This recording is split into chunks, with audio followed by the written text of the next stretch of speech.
Geography से related एक और वीडियो को लेकर हम आपके सामने हाजिर हैं। आज का जो हमारा टॉपिक है ये देशांतर रेखाओं से संबंधित है। जो हमारा पिछला वीडियो था वो हमारा अक्षांश रेखाओं से संबंधित था। तो अगर आपने वीडियो नहीं देखा है तो एक बार जाकर देखिए, आपके बेसिक कॉन्सेप्ट कंप्लीट हो जाएंगे। उसके बाद देशांतर रेखाओं को पढ़िएगा। तो इस वीडियो में हम क्या क्या देखेंगे, इस वीडियो में हम सबसे पहले जितने भी बेसिक कॉन्सेप्ट हैं देशांतर रेखाओं से संबंधित उनको बहुत आसान शब्दों में समझेंगे। फिर उसके बाद हम देशांतर रेखाएं, जो महत्वपूर्ण देशांतर रेखाएं उनके बारे में जानेंगे। फिर जो मानक समय रेखा है उसका संबंध देशांतर रेखाओं से कैसे है उसको समझेंगे। और साथ ही हम देखेंगे कि भारत की मानक समय रेखा कितनी है या फिर कौन सी है। और इसके बाद एक इम्पोर्टेंट क्वेश्चन हम इस वीडियो के आखिरी में आपके लिए छोड़ कर जाएंगे, उसका आंसर है। तो सबसे पहले हम वीडियो को शुरू करते हैं। देशांतर रेखाओं से संबंधित जितने भी बेसिक कॉन्सेप्ट हैं उसको देखेंगे। तो जैसा कि आप सभी को पता है, जो देशांतर रेखाएं होती हैं ये खड़ी हुई रेखाएं होती हैं। पृथ्वी जो ग्लोब होता है, ग्लोब पर जो खड़ी हुई रेखाएं होती हैं उनको देशांतर रेखाएं कहते हैं। इसके बाद जो देशांतर रेखाएं होती हैं वो ध्रुवों को मिलाने वाली होती हैं। आप सभी को पता है उत्तरी ध्रुव और दक्षिणी ध्रुव को मिलाने वाली जो रेखाएं होती हैं वो देशांतर रेखाएं होती हैं। कई लोग इसमें कंफ्यूज हो जाते हैं। इसको हॉरिजॉन्टल रेखाएं भी बोलते हैं, सॉरी हॉरिजॉन्टल नहीं, इसको परपेंडिकुलर लाइंस भी कहते हैं। हॉरिजॉन्टल क्षैतिज रेखाएं होती हैं, मतलब अक्षांश रेखाएं होती हैं। तो यहाँ पे हमारी जो परपेंडिकुलर होती हैं उनको हम देशांतर रेखाएं कहते हैं। इनको हम खींचते क्यों हैं, आखिर इनकी ज़रूरत क्यों पड़ी हमको? तो जब पृथ्वी पर किसी भी स्थान की हम लोकेशन बताते हैं तो हम किसी के सापेक्ष बताते हैं। या फिर जैसे हम बोलते हैं कि मुझे यहाँ से 5 किलोमीटर उत्तर में जाना है, तो हम अपनी प्रारंभिक बिंदु को जहाँ पे हम हैं उसके सापेक्ष उस दूरी की दिशा को मापते हैं। वैसे ही इन रेखाओं को हम किसी स्थान की स्थिति, लोकेशन को जानने के लिए खींचते हैं। तो फॉर एग्जांपल जैसे हम भारत की स्थिति जब भी बताते हैं तो हम बोलते हैं भारत उत्तरी गोलार्ध में पूर्वी देशांतर में स्थित है। उत्तरी गोलार्ध में पूर्वी देशांतर में यहाँ पे भारत स्थित है। तो हम किसी के सापेक्ष बोल रहे हैं और वो सापेक्ष स्थिति इन देशांतर रेखाओं के आधार पर हम या फिर इन अक्षांश रेखाओं के आधार पर निर्धारित करते हैं। तो जैसा कि हमने देखा था कि उत्तरी गोलार्ध भूमध्य रेखा के उत्तर का जितना भी पृथ्वी का भाग होता है उत्तरी गोलार्ध कहलाता है। वैसे ही देशांतर रेखाओं के आधार पर हम पूर्वी और पश्चिमी स्थिति किसी भी स्थान की बताते हैं। तो इतना आपको इस छोटे से कॉन्सेप्ट से समझ में आ रहा होगा कि भारत की स्थिति हम देशांतर और अक्षांश रेखाओं के आधार पर बताते हैं। फिर जो देशांतर रेखाएं होती हैं इनकी संख्या कितनी होती है? तो जो देशांतर रेखा होती है 0 डिग्री देशांतर रेखा, ग्रीनविच एक स्थान है लंदन में, लंदन के पास में स्थित है ब्रिटेन में। तो उस जो रेखा है उस रेखा को हम 0 डिग्री अक्षांश देशांतर रेखा कहते हैं, 0 डिग्री देशांतर रेखा कहते हैं। और इस 0 डिग्री देशांतर रेखा के पूर्व में और पश्चिम में 180 और 180 रेखाएं खींची गई हैं। तो इस जो 180 और 180 रेखाएं मिलकर टोटल कितनी होती हैं? 360 होती हैं। तो इसलिए जो देशांतर रेखाओं की संख्या है वो कितनी है? 360 डिग्री होती है। और 0 डिग्री को हम क्या क्या बोलते हैं? 0 डिग्री देशांतर जो यहाँ से गुजरती है, इसको और क्लियर करके देखेंगे। ये देखिए अफ्रीका और ब्रिटेन और यहाँ पर पूरे ये यूरोप से होकर गुजर रही है, साथ ही अटलांटिक महासागर से होकर गुजर रही है। ये देखिए, तो इस रेखा को हम बोलते हैं 0 डिग्री को बोलते हैं प्रधान मध्याह्न रेखा, प्राइम मेरिडियन लाइन। ग्रीनविच रेखा भी बोलते हैं क्योंकि ये ग्रीनविच वेधशाला ऑब्जर्वेटरी से होकर भी गुजरती है। और इसको प्रमुख याम्योत्तर भी कहा जाता है। तो इतना आपको छोटा छोटा बेसिक इसका नॉलेज मिल रहा होगा। फिर हम आगे चलते हैं। जो देशांतर रेखाएं होती हैं इनके बीच की दूरी बदलती रहती है। जैसे हमने अक्षांश रेखाएं देखी थी, अक्षांश रेखाओं के बीच की दूरी जो होती है वो हमेशा बराबर होती है। ये देखिए 2 अक्षांश हैं, ये इन दोनों के बीच की दूरी हमेशा 111 किलोमीटर होती है। किन्हीं भी 2 अक्षांशों के बीच की दूरी हमेशा कितनी होती है? 111 किलोमीटर होती है। लेकिन ये देखिए 2 देशांतरों के बीच की दूरी बदल रही है। ध्रुवों के पास में एकदम 0 है, बिल्कुल भी नहीं है, जुड़ी हुई है रेखाएं।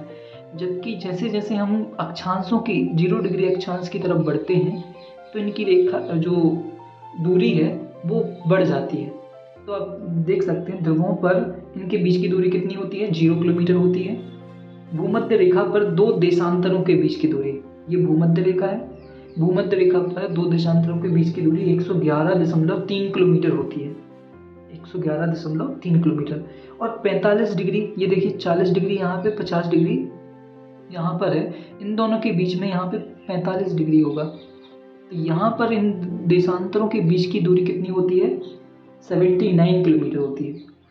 तो बेसिक नॉलेज आपको और बेसिक चीज़ें आपको पता होनी चाहिए कि 0 डिग्री कहाँ पर होती है, 0 किलोमीटर दूरी कहाँ पर होती है, ध्रुवों पर होती है, और सबसे ज़्यादा अक्षांशों पर होती है भूमध्य रेखा पर, और वो कितनी है, 111.3 किलोमीटर। इसके बाद इनके आधार पर समय का निर्धारण कैसे होता है। तो जैसा कि आप सभी को पता है, पृथ्वी अपने अक्ष पर लगातार घूम रही होती है। ये हमारी पृथ्वी है, पृथ्वी अपने अक्ष पर लगातार घूम रही है, कुछ इस प्रकार से ऐसे घूम रही है, और 24 घंटे में पूरा एक चक्कर लगाती है। तो जो 24 घंटे में कोई एक स्थान ये पूरा घूमकर फिर से यहाँ आ जाएगा। तो 24 घंटे में पूरा एक स्थान, एक देशांतर 24 घंटे में पूरा एक चक्कर पूरा करता है। तो इस आधार पर जो समय का निर्धारण हम करते हैं। साथ ही 180 का अंतर्राष्ट्रीय समय रेखा, जो 180 डिग्री होती है, 180 डिग्री देशांतर होती है, जो 0 डिग्री देशांतर की लगभग जस्ट अपोजिट होती है, उसे हम अंतर्राष्ट्रीय समय रेखा भी कहते हैं। तो 180 डिग्री देशांतर को हम क्या कहते हैं, अंतर्राष्ट्रीय समय रेखा भी कहते हैं। इसके आधार पर 24 टाइम जोन निर्धारित किए गए हैं। आगे हम देखेंगे कि कैसे टाइम जोन निर्धारित किए जाते हैं। तो समझ में आ रहा होगा, यहाँ पे हमने बेसिक जितनी भी देशांतर रेखाओं के बेसिक कॉन्सेप्ट हैं उनको कंप्लीट कर लिया। इसके बाद हम देखेंगे कि टाइम जोन या फिर जो समय क्षेत्र होते हैं उनको कैसे निर्धारित किया जाता है। तो देखिए यहाँ पे हमने जो पृथ्वी है, पूरा एक चक्कर 360 डिग्री का लगाएगी पृथ्वी, क्योंकि गोल है, और गोल कोई भी चीज़ कितनी डिग्री का, 360 डिग्री का एंगल बनाती है। ये 360 डिग्री का एंगल बनाती है। तो एक चक्कर, अगर ये 0 डिग्री मध्याह्न रेखा है, पूरा एक चक्कर लगाती है 24 घंटे में, तो फिर इसी स्थान पर आ जाएगी, और इसी स्थान पर आने में उसे कितना टाइम लगेगा, 24 घंटे का टाइम लगेगा। तो एक घंटे में कितनी डिग्री का कोण बनेगा, सोचिए, एक चक्कर 24 घंटे का, 24 घंटे में 360 डिग्री का कोण बना रही है। तो एक घंटे में कितने का बनाएगी, 360/24 का, जो कि कितना आएगा, 15 डिग्री आएगा। और 15 डिग्री, एक घंटे को हम क्या लिख सकते हैं, 60 मिनट लिख सकते हैं। तो 60 मिनट बराबर 15 डिग्री, तो 1 डिग्री बराबर कितना होगा, 60/15, मतलब 4 मिनट होगा। इसका मतलब है कि 1 डिग्री बदलने में, 0 से 1 डिग्री देशांतर के बीच कितना टाइम लगता है हमको घूमने में, 4 मिनट का टाइम लगता है। तो फिर 15 डिग्री 0 से 15 डिग्री तक घूमने में कितना टाइम लगता है, 1 घंटे का समय हमको लगता है। देख सकते हैं आप इसको क्लियर करके, ये देखिए 1 घंटे में हम कितने डिग्री घूमते हैं, 15 डिग्री, और 1 डिग्री कितने में घूमते हैं, 4 मिनट में। तो 1 घंटे में हम 15 डिग्री घूम रहे हैं। इस आधार पर इन अक्षांशों को हमने कुछ टाइम जोन में बांटा हुआ है। ये देखिए एनसीईआरटी की कटिंग दी हुई है। विश्व के देशों में आपसी समझ के तहत मानक यामी उत्तर को 60 डिग्री 30 मिनट, जो ये मिनट होता है उसको ऐसे लिखते हैं 30 मिनट, 30 मिनट के गुणक पर चुना जाता है। यही कारण है कि 82 डिग्री 30 मिनट पूर्व यामी उत्तर को भारत की मानक यामी उत्तर चुना गया है। तो भारत का स्टैंडर्ड टाइम जोन क्या है, 82 डिग्री 30 मिनट, ये भारत का स्टैंडर्ड टाइम जोन है। तो भारतीय मानक समय ग्रीनविच माध्य समय से 5 घंटे 30 मिनट आगे है। तो जो टाइम जोन है हमारा, ये जो 0 डिग्री रेखा है, मतलब ब्रिटेन से जो हमारा टाइम है वो कितना ज़्यादा है, 5 घंटे 30 मिनट। ये कैसे हम इसको देखते हैं आगे या पीछे। तो आपको पता है पृथ्वी पश्चिम से पूर्व की ओर घूम रही है। इसका मतलब है अगर सन यहाँ पे है तो पृथ्वी पश्चिम से पूर्व की ओर घूमेगी, तो हमको ऐसा प्रतीत होगा कि समय जो है वो आगे की ओर बढ़ रहा है। पूर्व की ओर आगे की ओर बढ़ेगा और पश्चिम की ओर समय पीछे की ओर बढ़ेगा। तो 0 डिग्री के जितने भी पूर्व में अक्षांश हैं वहाँ पर समय बढ़ता है, जबकि पश्चिम की ओर समय घटता है। तो यहाँ पे हमको ये समझ में आ गया कि जो पृथ्वी है उसमें पूर्वी देशांतरों में समय बढ़ता है और पश्चिमी देशांतरों में समय में कमी होती है। इसका मतलब है जो हमारा जो भारत है, प्यारा भारत, ये 0 डिग्री अक्षांश के पूर्व में स्थित है। मतलब 5 घंटे 30 मिनट ये आगे होगा। ये 5 घंटे 30 मिनट कैसे निकालते हैं हम? अब देखिए, टोटल हमारा जो देशांतरीय विस्तार है वो 82 डिग्री 30 मिनट है, और इसमें हमारी 4 मिनट का हम मल्टीप्लाई कर देंगे, क्योंकि 1 डिग्री में हमको कितना मिनट लगता है टाइम, 4 मिनट का। तो 4 का इसमें हम मल्टीप्लाई कर देंगे और उसमें हम 60 का डिवाइड कर देंगे, क्योंकि हमको घंटे में निकालना है। तो आप आंसर सॉल्व करके देखना, ये आंसर आएगा हमारा 5 घंटे 30 मिनट। तो इस प्रकार से जो टाइम जोन होते हैं वो निर्धारित किया जाता है उसको। तो ये बहुत ही ईजी है, आप समझ लेंगे, और आशा करता हूँ कि आपको समझ में आया होगा। अगर कोई भी डाउट हो तो आप मुझसे कमेंट करके पूछ सकते हैं। तो ये देखिए कुछ जो 24 टाइम जोन है अर्थ पर, वो इसमें सीधे सीधे दिए हुए हैं। ये देखिए 0 डिग्री ये मध्याह्न रेखा है हमारी, उसके पूर्व में जो टाइम है वो बढ़ता जाता है। टाइम अगर यहाँ पे 12 बज रहे हैं तो भारत में कितने बज रहे होंगे? 5:30। अभी हमने देखा अगर यहाँ पे 12 बज रहे हैं दोपहर के, तो यहाँ पे कितने 5:30 PM होगा, जबकि 82 डिग्री 30 मिनट पश्चिमी देशांतर में टाइम कितना होगा?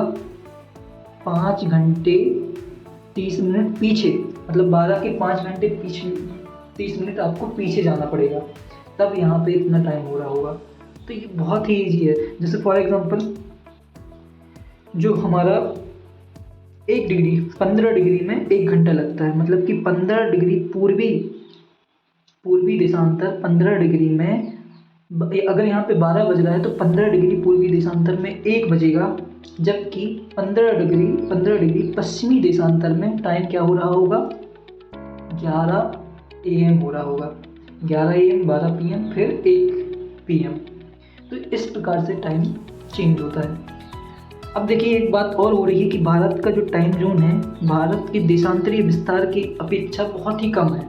मतलब एक देशांतर रेखा, इसका मतलब ये हुआ कि जो भारत है उसकी जो गुजरात में जो टाइम है और जो अरुणाचल प्रदेश में टाइम है उसमें बहुत ही ज़्यादा अंतर होने के बावजूद दोनों जगह पर जो टाइम है वो सेम है। तो इसको जो देशांतरीय जो हमारा मानक समय रेखा है उसको बढ़ाने की बात की जा रही है, लेकिन इस पर अभी तक कोई भी सहमति नहीं बनी हुई है।